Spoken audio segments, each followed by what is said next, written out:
What if the swelling in your legs, or the strange discoloration on your skin, or the persistent heaviness you feel in your arms and feet every morning is not just a sign of getting older? What if it is your body telling you that something far more serious is happening right now while you go about your normal life? And the worst part is that most people over 60 dismiss these exact signals as the natural consequence of aging. They adjust, they adapt, they wait, and sometimes they wait far too long. I am Dr. Ethan Scott, a vascular health specialist who has spent over 20 years working with patients across this country, and I need to share something with you today that most doctors simply do not have enough time to explain in a standard appointment. Abnormal circulation is not always just about your heart or your arteries getting a little sluggish. Sometimes it is the very first visible signal that cancer is developing somewhere in your body, and your circulatory system is raising the alarm, trying to get your attention before things go too far. In my practice, I have personally documented over 2,000 cases where changes in circulation, things patients had been brushing off for months, turned out to be the earliest warning signs of cancer at a stage where we could still do something meaningful. And in the vast majority of those cases, patients told me the same thing. Doctor, I noticed something felt different, but I assumed it was just age. Today, I am going to walk you through 5 circulation patterns that should never be ignored and 5 critical mistakes that keep people from recognizing them in time. If you have a parent, a spouse, or a close friend over 50, please share this video before you finish watching. The warning signs are already there. The question is whether you know how to read them.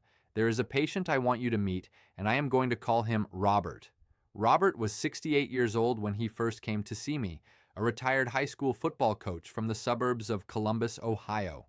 He was the kind of man who walked 3 miles every morning, kept up with his grandchildren on weekends, and took genuine pride in the fact that he had never needed anything stronger than an occasional aspirin. By most appearances, he seemed completely healthy. About 14 months before his diagnosis, Robert started noticing something odd. His left leg was swelling. Not dramatically, not painfully, just a quiet, persistent puffiness around the ankle and lower calf that would be worse at the end of the day and slightly better in the morning. He figured it was from the walking. He figured it was his shoes. He cut back on salt, bought new sneakers, and told Sandra, "It is probably just the circulation slowing down a bit." That is what happens when you get older. And here's the thing. That logic sounds completely reasonable, does it not? He was not in denial. He was doing what millions of Americans over 60 do every day, applying a logical explanation to a manageable symptom and moving on. His neighbor had the same thing, and it turned out to be nothing. Swollen ankles in older adults felt so common that dismissing it seemed like the sensible thing to do. But let me tell you what was actually happening inside Robert's body. His lymphatic system, a critical network of vessels and nodes that plays a central role in your immune response, was under attack. A slow-growing lymphoma was disrupting the lymph nodes in his groin and pelvic region, blocking the normal drainage of fluid from his left leg. The swelling was not random. It was not age. It was his body's emergency response to an obstruction, fluid with nowhere to go because the lymphatic pathways had been compromised. By the time Robert finally came in, prompted by a new symptom, drenching night sweat soaking through his pajamas, his lymphoma had progressed from an early, treatable stage to a point where treatment would be far more aggressive. His imaging showed involvement in multiple lymph node groups. What could have been caught at stage 1 or 2 had moved into stage 3. I remember sitting with him after we had gone through the results. He was quiet for a long time. Then he said, "I knew something was off with that leg. I knew it did not feel right. I just kept telling myself it was nothing." Sandra was holding his hand. The silence said everything. Robert went through treatment. He is doing better today, and I am grateful for that. But his road was harder than it needed to be. And that road started with a single mistake, dismissing an abnormal circulation sign as a normal part of aging. His story is not unique.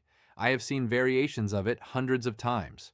And what you are about to hear are the 5 most dangerous mistakes that people make when facing exactly these kinds of warning signals, because Robert made most of them. And you may be making some of them right now. Mistake number 1 is the most widespread, the most understandable, and one of the most consistently dangerous, dismissing persistent one-sided swelling as a normal part of aging. Let me tell you exactly why this is so treacherous. Swelling in the legs, what physicians call edema, does have many benign causes. Sitting too long, a hot day, too much sodium, varicose veins. All of these can cause both legs to retain fluid, and in most of those cases, the swelling is relatively symmetrical. It affects both ankles, both calves, both feet. That kind of bilateral swelling, while worth monitoring, is rarely the sign we are most worried about. But when the swelling is primarily on one side, when one leg is noticeably more swollen than the other, when one arm feels heavier or thicker without a clear injury, that asymmetry is your body waving a red flag. Here is exactly what happens. Tumors that develop near lymph nodes in the groin, the pelvis, the armpit, or the abdomen can physically compress or invade the lymphatic vessels that drain fluid from the nearby limbs. When those vessels are blocked, fluid accumulates in the tissue of that limb, and only that limb. The other side drains normally. So the asymmetry itself is the signal. It is your body saying there is a blockage, and it is on one side. This condition, called lymphedema, when caused by lymphatic obstruction, can develop over weeks or months, which is part of why it feels gradual and unremarkable. The window between when this swelling begins and when it becomes clinically significant is typically somewhere between 3 and 9 months. That is 3 to 9 months during which an early-stage diagnosis is possible, but only if someone pays attention. I had a patient named Carol, 64 years old, a former librarian from outside Denver, Colorado, who noticed her left arm was getting puffy above the elbow. No injury, no infection. She assumed she had slept on it wrong for weeks. By the time she came in, we found an axillary lymph node mass that turned out to be breast cancer recurrence. The one-sided arm swelling was the recurrence's first visible announcement. Especially between 4 in the afternoon and 8 in the evening, when you have been upright and active all day, pay close attention to whether swelling is equal on both sides. If one limb consistently looks or feels different than the other for more than 2 weeks, that is not aging. That is a sign that needs medical attention. However, even recognizing that warning sign is not enough if you are simultaneously making the second mistake, because the second mistake keeps the first one invisible for far too long. Mistake number 2 is one that I find extraordinarily frustrating as a physician because it involves a symptom that is genuinely impossible to miss, and yet people explain it away every single time, ignoring unusual bruising patterns and persistent skin discoloration. Here's what most people think about bruises. You bump into something, you get a bruise, it hurts a little. It fades in about 10 days. That is the whole story, and for most healthy adults, that is accurate. But here is what very few people know about bruising and skin changes. When your circulatory system is being disrupted by cancer, the pattern of bruising and skin color changes becomes distinctly abnormal, and those abnormalities are visible to the naked eye if you know what to look for. Let me explain exactly what happens when certain cancers affect your blood. Cancers like leukemia, lymphoma, and multiple myeloma reduce the production of platelets, the blood cells responsible for clotting. When platelet counts fall, even minor pressure on the skin can cause blood to leak from capillaries beneath the surface. This creates bruising in unusual places: the back, the abdomen, the upper thighs. They appear without injury, often in clusters, and they heal far more slowly than normal, sometimes taking 3 or 4 weeks instead of the typical 7 to 10 days. Additionally, some cancers cause a condition called acanthosis nigricans, a darkening of the skin in folds and creases, particularly around the neck, the underarms, and the groin. Others cause jaundice-like yellowing if they affect the liver. Certain lymphomas produce a reddish or purplish rash that people frequently mistake for a skin condition. The skin is, in many ways, a window into what is happening inside the body. The time window here matters enormously. These skin and bruising changes can precede a formal cancer diagnosis by anywhere from 2 to 18 months. That is 18 months of opportunity to intervene early, lost because someone looked at a bruise and thought, "I must have bumped into something and forgot." I had a 69-year-old retired contractor from outside Nashville, Tennessee, named Dennis. His wife had been pointing out a cluster of bruises on his lower back for months. He laughed it off.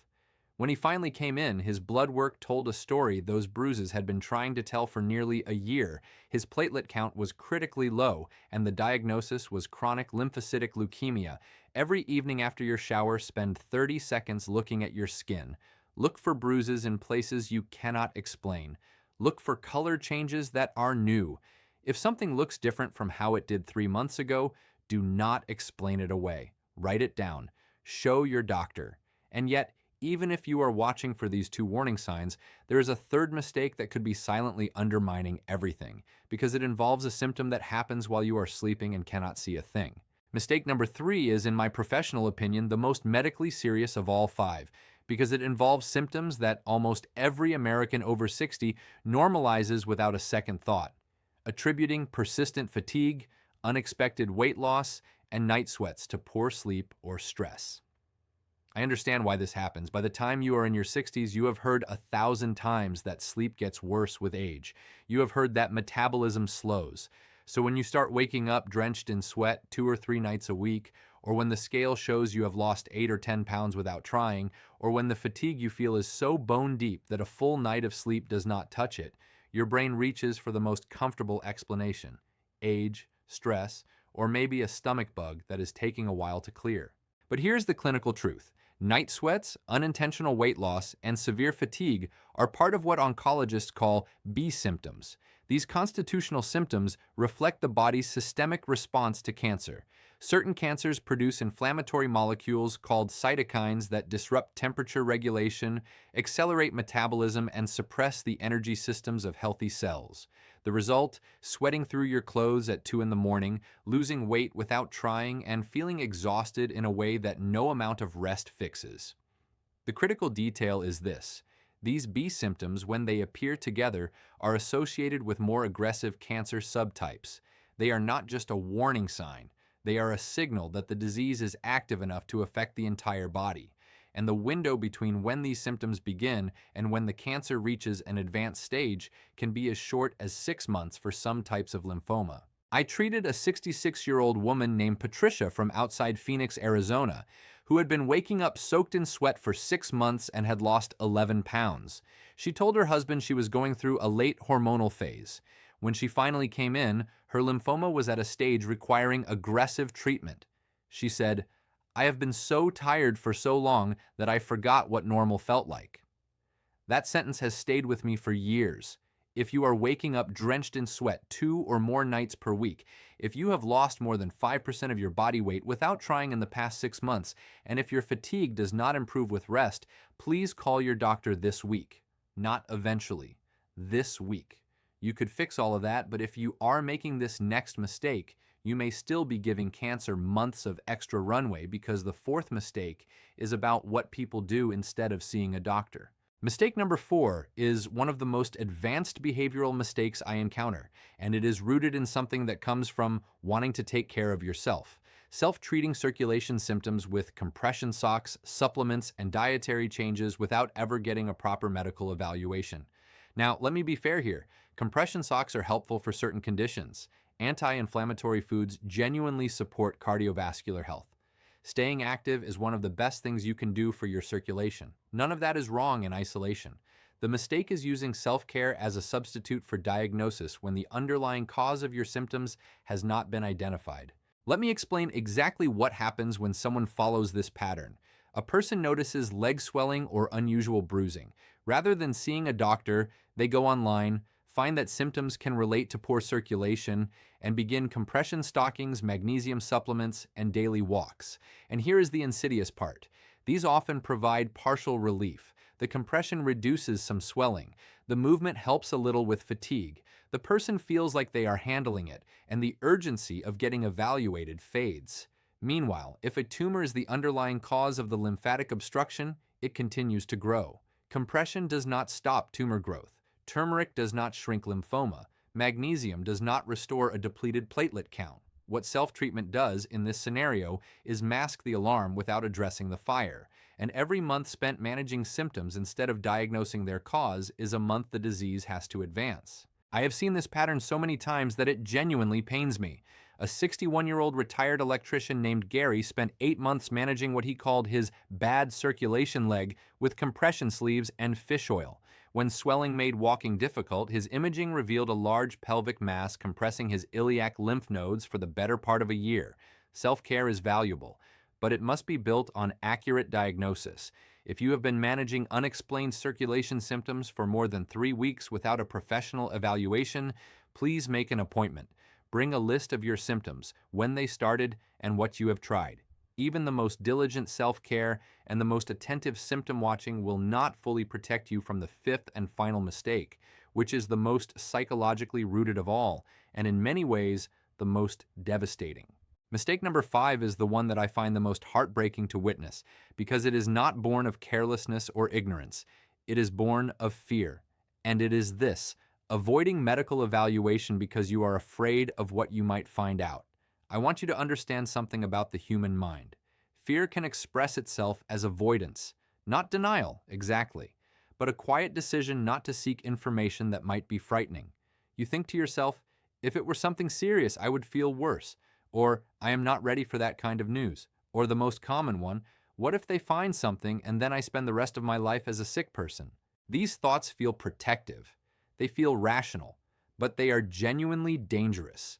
The cancers most commonly associated with circulatory changes, lymphoma, leukemia, multiple myeloma, and certain solid tumors, are among the most treatable cancers in modern medicine when caught early. 5-year survival rates for early-stage Hodgkin's lymphoma exceed 90%.